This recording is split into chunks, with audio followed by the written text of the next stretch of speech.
केंद्रीय गृह मंत्रालय ने राष्ट्रीय लोक जनता दल के मुखिया उपेंद्र कुशवाहा को Y+ कैटेगरी की सुरक्षा दे दी है।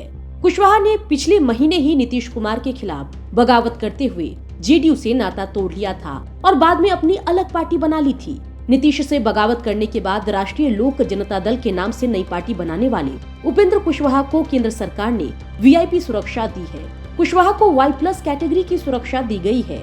जेडीयू से अलग होने के बाद उपेंद्र कुशवाहा को लेकर कई तरह की अटकलें लग रही है। सूत्रों की माने तो गृह मंत्रालय ने कुशवाहा को Y+ कैटेगरी की ये सुरक्षा IB रिपोर्ट के आधार पर दी है। सिक्योरिटी एजेंसी समय समय पर नेताओं की सुरक्षा का मूल्यांकन करती रहती है।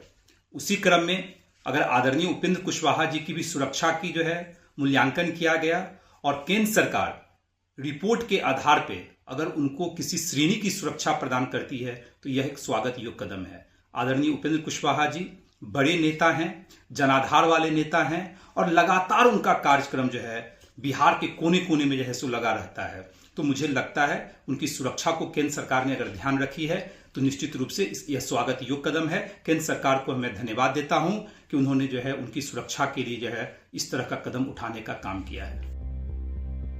बता दें कि Y+ कैटेगरी की सुरक्षा में कुशवाहा के आसपास सुरक्षा में 11 कमांडो तैनात रहेंगे। इसमें 5 पुलिस के स्टैटिक जवान VIP की सुरक्षा के लिए उनके घर और आसपास रहेंगे। साथ ही 6 PSO 3 शिफ्ट में सुरक्षा देंगे। इसके पहले गृह मंत्रालय द्वारा चिराग पासवान को Z कैटेगरी की सुरक्षा देने के अलावा विकासशील इंसान पार्टी यानी VIP के नेता मुकेश सहनी को Y+ कैटेगरी की सुरक्षा दी जा चुकी है। कुशवाहा को केंद्र सरकार द्वारा Y+ की सुरक्षा देने के बाद कई तरह की राजनीतिक अटकलें भी लगाई जा रही है। सूत्रों के मुताबिक जीतन राम मांझी को भी जल्द ही केंद्र की सुरक्षा मिल सकती है। उपेंद्र कुशवाहा ने पिछले महीने ही नीतीश कुमार से नाराजगी की खबरों के बीच अपना रास्ता जेडीयू से अलग कर लिया था और नई पार्टी बनाने का ऐलान किया था। इसके साथ ही उन्होंने MLC के पद से इस्तीफा भी दे दिया था।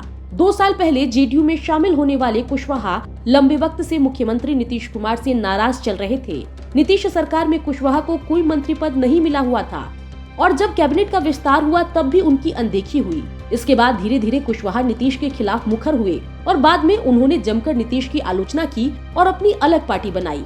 राजनीति के इतिहास में उपेंद्र कुशवाहा के दल बदल की तस्वीर काफी पुरानी है।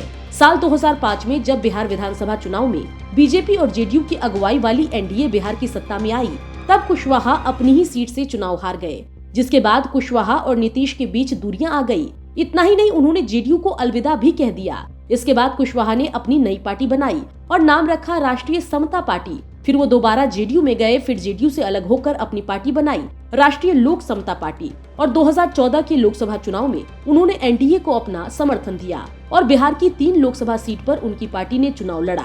उस दौर में मोदी लहर पर सवार होकर कुशवाहा 3 लोकसभा सीट जीते और मोदी कैबिनेट में मानव संसाधन राज्य मंत्री भी बने। खैर, एक बार फिर नीतीश से अलग राह कुशवाहा ने पकड़ी है। बीजेपी कुशवाहा पर मेहरबान भी दिख रही है।